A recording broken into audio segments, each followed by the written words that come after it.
Hello everyone, I welcome you again. So children, this is the second part or last part of this chapter 2, our sense organs. So children, in this video we are going to know about good and bad touch, differently abled people, visual impairment, braille. So let's start the first topic of this video, good touch and bad touch. So children good touch and bad touch के बारे में कभी ना कभी आपके parents ने या आपके कभी बड़े दादा दादी ने आपको ज़रूर बताया होगा, कभी ना कभी समझाया होगा. हम आज इसके बारे में थोड़ा सा और समझते हैं और पढ़ते हैं. So let's know more about it. So some of our family members और क्लोज फ्रेंड्स में hug and kiss us as a form of expressing affection and care. Some of our family members जैसे कि हमारे parents, हमारे grand parents, दादा दादी, नाना नानी, हमारे मम्मी पापा और हमारे बहुत ज़्यादा क्लोज रिलेटिव्स होते हैं. वो अपना लव और केयर हमें कैसे शो करते हैं, जैसे वो हमें हग करते हैं, कभी हमें किस करते हैं. हम भी उन्हें हग करते हैं, हमें किस करते हैं. तो ये क्या होता है, ये शो करता है कि वो हमसे प्यार करते हैं, हमारी केयर करते हैं. तो हम we also enjoying love from then, हम जो हमें उनसे प्यार मिलता है हमें वो अच्छा लगता है. So this is called a good touch. Good touch कहते हैं इसे हम, क्योंकि हम ऐसे टच क्योंकि जिसमें हमें शो हो रहा है कि वो हमसे प्यार करते हैं, हमारी केयर करते हैं. ठीक है. और गुड टच में हम कभी भी अनकंफर्टेबल नहीं होते. इसका मतलब होता है कि हमें वो लव और जो केयर और अफेक्शन है वो अच्छा लगता है, तो इसे हम गुड टच कहते हैं. But sometimes people may touch us in a way which we do not like at all. But कभी कभी ऐसा भी होता है, कुछ लोग या फिर हमारे रिलेटिव्स भी हो सकते हैं दूर के, या फिर कोई भी स्ट्रेंजर यानी कोई जिसको हम नहीं जानते हैं, या फिर कोई अननोन पर्सन जो हमें कभी इस वे में टच करता है जो हमें बिल्कुल भी अच्छा नहीं लगता है, बहुत ही अनकंफर्टेबल लगता है. So we may end up feeling hurt and disgusting. तो इससे हमें क्या होता है, जैसे गुड टच में हमें कैसा फील होता है, अच्छा वो जब हमारे मम्मी पापा हमसे प्यार से बात करते हैं, हमें हक करते हैं, केयर करते हैं, दादा दादी हमें प्यार करते हैं, तो हमें अच्छा लगता है, गुड फीलिंग है, गुड टच है. लेकिन जो बैड टच होता है उसमें हमें अच्छा नहीं लगता, हमें हर्ट होता है. ठीक है. हम बहुत ही अनकंफर्टेबल हो जाते हैं, शेमलेस फील करते हैं, और बैड हम बहुत बुरा बुरा सोचने लग जाते हैं हमारे बारे में, बैड अबाउट आवर सेल्व्स. तो इसको हम कहते हैं bad touch. This is called a bad touch. Bad touch क्या होता है, जो हमें बहुत ही अनकंफर्टेबल फील कराता है, जो हमें हर्ट करता है. ठीक है. जिसकी वजह से हम शेमफुल फील करें, या फिर हम कुछ बैड सोचने लगे, कुछ को लोग हमें कुछ गलत तरीके से टच करना चाहें, तो उसे हम बैड टच कहते हैं. So there are certain parts of our body which only people very close to us like our parents, जैसे कुछ हमारे certain body parts होते हैं children, जो सिर्फ हम ओनली अलाउ पीपल जो हमारे बहुत ज़्यादा क्लोज है, जैसे कि हमारे parents, grand parents and doctors. जब डॉक्टर्स एग्जामिन करते हैं, जैसे जब हम कभी इल वगैरह सिक हो जाते हैं, तो डॉक्टर हमें एग्जामिन कर सकते हैं under the supervision of our parents. लेकिन हमारे पेरेंट्स के सुपरविजन में, यानी कि हमारे पेरेंट्स भी वहाँ पे होने चाहिए. तो ऐसे लोग हमारे उन सर्टेन पार्ट्स को टच कर सकते हैं, अलाउ कर सकते हैं, हाँ, हम उन्हें टच करने में. तो हम क्योंकि उन लोगों पे ट्रस्ट कर सकते हैं, जैसे हमारे पेरेंट्स और ग्रैंड पेरेंट्स पे. So these are our private parts. So children see the one picture is there on the right hand side, एक right hand picture. So do not let anyone touch you and your lips, chest, between your legs and buttocks. ये हमारे private parts होते हैं. So if anyone try to touch these parts, तो आपको उनको directly no कहना है, और आपको वहाँ से चले जाना है और अपने पेरेंट्स को इन्फॉर्म करना है. हमारे कुछ ऐसे बॉडी पार्ट्स होते हैं जिसे हमें किसी को टच करना नहीं देना चाहिए. हमारे पेरेंट्स और ग्रैंड पेरेंट्स हमें प्यार करते हैं, हमें अफेक्शन शो करते हैं, तो वो गुड टच होता है. बट बैड टच जब हमें कोई इंटेंशनली गलत तरीके से टच करता है, जैसे हमारे लिप्स पे, चेस्ट पे, बिटवीन आवर लेग्स और बटक्स, तो इन सब जगह ये हमारे प्राइवेट पार्ट्स होते हैं, तो हमें इसे किसी पे भी टच कर देना नहीं चाहिए. अगर ऐसा कोई करता है तो हमें डायरेक्टली उसको नो करना चाहिए, वहाँ से चले जाना चाहिए, और हमें हमारे पेरेंट्स को, हमारे ग्रैंड पेरेंट्स को, या फिर जिस पे भी आप ट्रस्ट करते हो उस पर उसको जाके इन्फॉर्म करना चाहिए. Then we have the next topic, differently abled people.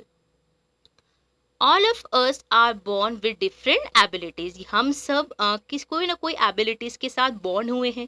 Some of us are good at singing, कुछ लोग सिंगिंग में बहुत अच्छे होते हैं. Some can draw beautiful pictures, कुछ लोग बहुत सुंदर पिक्चर्स बना सकते हैं. Some are good at doing sums, कुछ लोग सम सॉल्व करने में बहुत अच्छे होते हैं, मैथ्स किसी की बहुत अच्छी होती है.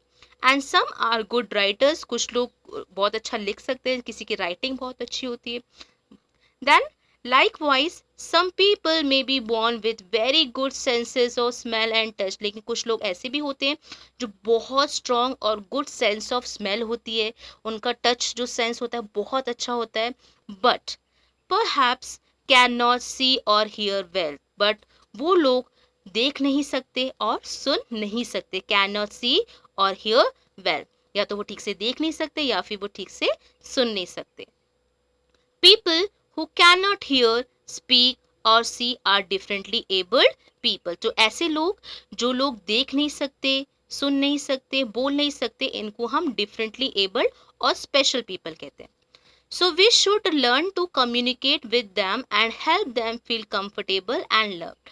तो हमें उनसे जो हमें we should learn to communicate, हम उनसे communicate करना कैसे चाहिए वो हमें सीखना चाहिए और उनकी हेल्प करना चाहिए ताकि वो भी हम अपने आप को अलग ना समझे, हमारे साथ कंफर्टेबल रहे और हमें उनको लव भी करना चाहिए.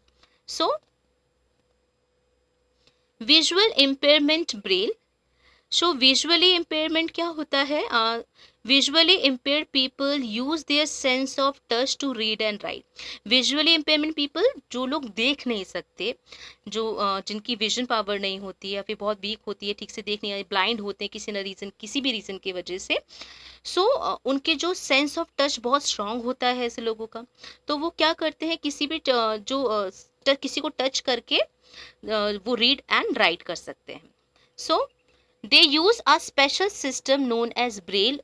ये लोग क्या करते हैं, ये they use a special system जिसको हम ब्रेल कहते हैं.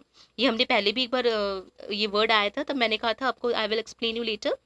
सो Braille is a special system. जो ऐसे लोग जो विजुअल इम्पेयरमेंट होते हैं, जो लोग ब्लाइंड होते हैं, जो लोग पढ़ देख नहीं सकते, जो लोग देख नहीं सकते वो पढ़ भी नहीं सकते और लिख भी नहीं सकते, तो ये एक ब्रेल सिस्टम होता है जो एक कोडिंग सिस्टम होता है जिसमें सिक्स रेज डॉट्स होते हैं जो अरेंज होते हैं इन अ पर्टिकुलर सीक्वेंस और pattern.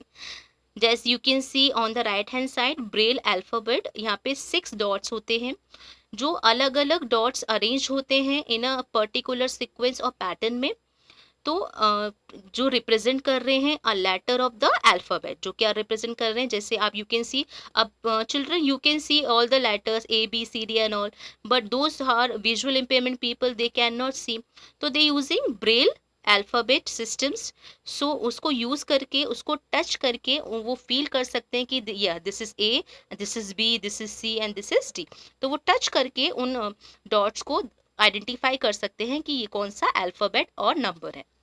So this was developed by Louis Braille in 1824. तो ये किसने डेवलप किया था ये Braille system? Louis Braille. Louis Braille एक पर्सन का नाम था जो जिन्होंने 1824 में इसको डेवलप किया था. एक्चुअली जो लुइस ब्रेल थे वो भी 3 साल की एज में, जो जब वो ही वॉज 3 years ओल्ड, तो वो भी ब्लाइंड थे, किसी रीज़न की, किसी एक्सीडेंट की वजह से वो ब्लाइंड हो गए थे, वो देख नहीं सकते थे, जिसकी वजह से उन्हें बहुत ज़्यादा प्रॉब्लम फेस करना पड़ा. वो स्कूल नहीं जा पाते थे ठीक से, स्कूल जाके वो समझ नहीं पाते थे. फिर धीरे धीरे उन्होंने ब्रेल सिस्टम को समझना स्टार्ट किया. फिर उन्होंने ऐसे लोगों के लिए जो लोग देख नहीं सकते, तो उन लोगों को एजुकेट करने के लिए उन्होंने एक ब्रेल सिस्टम बनाया जिससे ऐसे लोग जो लोग ब्लाइंड हैं, देख नहीं सकते, उसको टच करके फील करके उन डॉट्स की हेल्प से वो सारे लेटर्स और सारे नंबर्स को आइडेंटिफाई कर सकते हैं. So now you understand what is Braille system of education, visual impairment. So children, I am giving some exercises here, so fill in the blanks. So first one is our dash helps us to feel and touch. आपको इन सब के answers आने चाहिए क्योंकि we have understand all the topics clearly.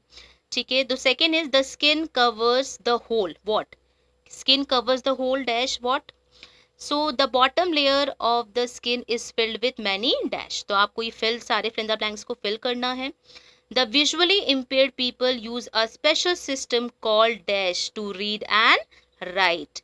The system of Braille was developed by, किसने develop किया था Braille system? Who?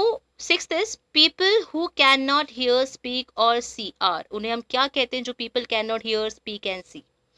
Everything has a particular feel to it when dash. ठीक है, so you have to do all the fill in the blanks in your EVS SW copy.